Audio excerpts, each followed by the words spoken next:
Hey, Ricky, thanks for joining us. And we love to have church planters come and join one of our meetings to share their story and what God is doing in them and in their church. And so we're excited to hear from you and about the Vineyard Church in Lufkin. Am I saying it right? Lufkin, Texas? Lufkin, Texas. All right, cool. So what we'll do is we'll just introduce ourselves so you know who you're talking to, and then we'll turn it over to you and let you tell your story a little bit about how you ended up planting a church, what makes you that kind of church planter crazy, and maybe share what has happened since your launch in October, and maybe what you're looking forward to as we move toward the end of summer and the fall. And then we'll probably have some follow-up questions along the way. So, I'm Jake, and it's nice to kind of see you face-to-face and meet you face-to-face, and then I'll let everybody else introduce themselves there at the conference room. Cool. Hey, I'm Miguel. I'm projects coordinator over discovery and development, so I do a lot of start events geared towards helping college students start to dream about becoming part of a church planting team. Hey, my name's Mike, and I work with the CMN matching funds, and so I help church planners that are in the process gearing up towards their launch to secure some additional funding to help them out. Cool. Nice to meet you, Mike. My name is John J. Wilson. I'm the Director of Leadership Networks for CMN, so I do a lot of cool things. I get to lead this team here in the national office and work with our events and networking with church planners all over the country. Cool. Hey, John. Hey, Ricky. My name's Greg. I work with our assessment, coaching, and training teams. So I'm glad to be able to chat with you today, man. Cool. Hey, Greg. Awesome. So we'll turn it over to you. There's a couple of team members missing today, but they also do various and sundry stuff around the office. But we're really pumped to be able to talk with you. So we'll let you kind of share your story, a little bit about who you are, the church you planted, and what that journey has been like. So. Cool. Just, I guess, tell you a little bit about who I am as well, right? My person. I'm 32 years old, Ricky Hernandez, married for 7 years now. Have 2 beautiful children, a third on the way, third and final on the way. I was on staff at my home church for the last 8 years or so, and I knew that the Lord was moving us into pastoring. To be honest, I never dreamed I would plant a church. I just knew God wanted me to, was moving us in that direction as far as pastoring. After having prayed and prayed for at least a year, my wife and I talked to several of our leaders within our district office. There really weren't, I think if I remember correctly at the time, our superintendent told us there were maybe 2 churches available looking for a pastor, and he was pretty honest about it, and he says, and to be honest, I don't recommend either one. You know, they didn't have a pastor for probably good reasons, and they were really small churches in rural cities, and he just was like, hey, listen, I don't really recommend you go to either of the 2 churches. So at that point, we were a little, I guess, maybe come to a bump in the road. We didn't know whether we should just keep waiting, or then we started considering planting a church. And I mean, almost immediately, God just kind of told us, hey, yeah, that's what we want you to do, or that's what I want you to do. And so we went through the CMN, what was it, Start or Essentials, or I forget the name of it, last May. And we'd been prepping for that this entire time, and set a date. We launched in October, and here we are. Awesome. Now, tell us a little bit about where you planted and why you ended up planting there. We planted in Lufkin for multiple reasons. Primarily, there was or there is only one other Spanish Assembly of God church in our district, in this city, a city of just shy of about 40,000 people. Like I said, not huge by any standards, but there was a need, and we just felt this is where God wanted us, and we so that, I guess that was primarily the reason. We looked at the we're a bilingual church, but primarily Hispanic. And there was just such a need for that. The Hispanic population is obviously rising, and so I guess that was probably strategically probably the biggest reason why we did that. Now, for your church, you say you are a bilingual church. So, are you reaching first generation immigrants? Are you reaching second generation, or people that are just mainly from Spanish-speaking homes, but that have been in the United States for a while? What's the kind of demographic makeup of your church? We're kind of reaching a little bit of everything. Just to give you a feel, when I say bilingual, we literally mean 100% bilingual. Even our worship, our praise and worship, if we do four to five songs, we will either do 2 English, 2 Spanish songs, or we try to find songs that have either already been translated or are easily translatable, if that's a word. And so so even our worship is just completely bilingual.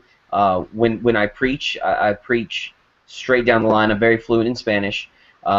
So with that, that's helped us reach not just first generation, but second and third generation. We have families where the mom and dad or even grandma and grandpa don't speak a lick of English, but we're obviously able to minister to them effectively. But then you also have that same family whose children or grandchildren don't care to speak Spanish or don't know Spanish, so we're able to minister to them as well. And time and time again, that's probably been some of the best feedback we've had, is that we're able to reach entire families, whereas sometimes parents don't speak English that well, but because they want their children to go to church, they'll find an English-speaking church, and so we're actually able to reach a little bit of everybody. That's amazing. That's really a very cool part of what you're doing. Ricky, did you start with a team for your launch? Sorry? Did you take a team to Lufkin for your launch? Did you start with a team? Yes. Actually, there's a neighboring city as well. It's Nacogdoches. Stephen F. Austin State University is there, SFA. And so we knew a couple of families from Nacogdoches as well that they didn't move. It's like a 15-minute drive, but we were able to connect with them, and so they helped us launch. We launched with about, I would say, 15 to 17 adults. If you include their kids, a little over 20.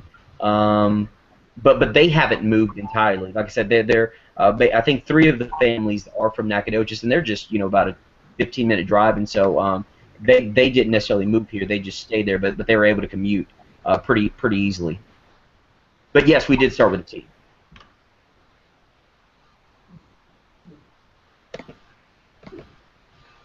Hey, Ricky, one of the things that we love to hear is kind of your favorite stories of maybe somebody that has been touched or changed through what you guys have done so far since your launch. So maybe what's a story that sticks out in your mind of a person or a family that you've seen God do something in that you would like to share with us? Yeah, I've actually about 3 stories come to mind right now. One young man, he came with his wife, and he actually told us after about a month of being there at the church from when we first launched, he finally gave his heart to the Lord. And that Sunday, he came up to us and he was talking to us and to my wife and I, and he just wanted to thank us for planting the church. He had said that had we not planted this church, he would still not be attending church or much less know Christ. So that was incredible for us. That was very just reassuring, it just encouraged us to hear that just even a month into the church plant, having him say that. And since then, he and his wife have both accepted Christ, and they've been there since day one. And we're now in our 9th month.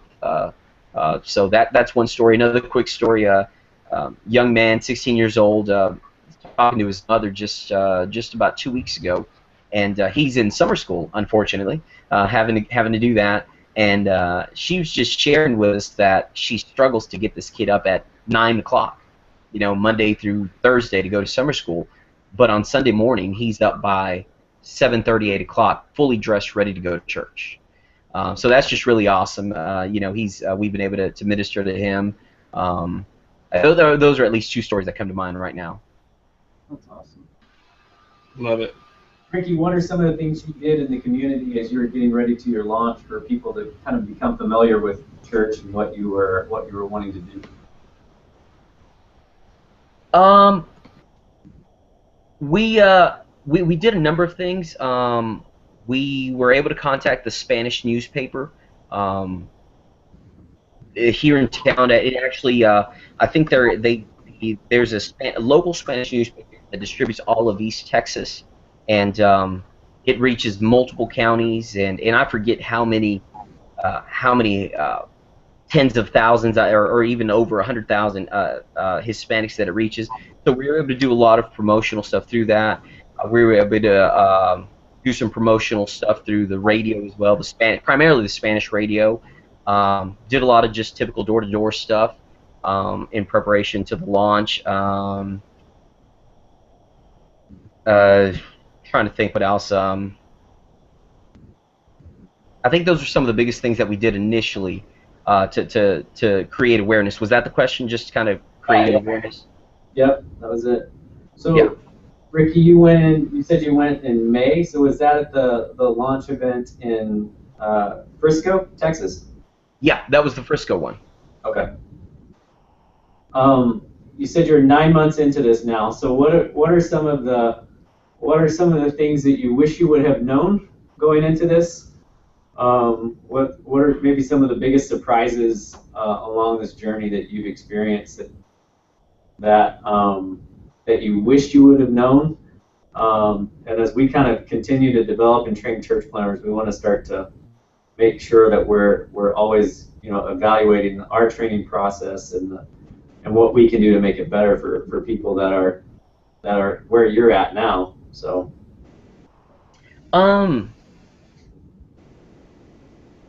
That's kind of a tough question. I'm trying to think of anything that maybe has necessarily caught us by surprise, but to be honest, I can't think of anything. I think you guys did an incredible job. And then on our end, we just did a lot of we talked to a lot of different church planners ourselves as we were preparing. So I think we were kind of, I guess, fully aware of a lot of I guess maybe the surprises that we might run into. So I can't think of anything that I wish I knew now that I didn't know then. So great job, guys, I guess. Yeah, that's a pretty good thing. Like we're pretty happy about that. Yeah. Hey, what are you looking forward to as you finish up the summer and into the fall? What are you guys looking forward to? What are you trying to do? What are some of maybe your events or goals, things that you want to see as you guys move forward? The biggest thing we're praying and shooting for is to be in a more permanent facility. Right now we've been renting a gym, and so we're having to set up and tear down. We set up every Saturday, tear down every Sunday. During the winter and the fall wasn't so bad. Spring wasn't bad. With summer here, man, it's hot. We're having to load and unload every weekend. Put it in the trailer, having to tow it. We have a great team that shows up every single weekend. So, but nonetheless, we're definitely praying and shooting to be by October to have found at least a more permanent location. maybe rent a different facility where we could leave everything set up. So that's probably the biggest thing we're aiming for. Good. Well, hey Ricky, one of the other things that we like to do with these conversations with our church planters is we want to take time to pray for you. So I don't know if you can see it looks like you can, the butcher paper on the wall behind us here. Yeah. We have the names of our church planters that we get to work with written on here as a reminder for us to pray for them on a regular basis. So every time we meet in this room, we see the names of those, and this just those that have launched in the last last couple of years. So not everybody's name's on there. I'm pretty sure yours is, but I can't find it.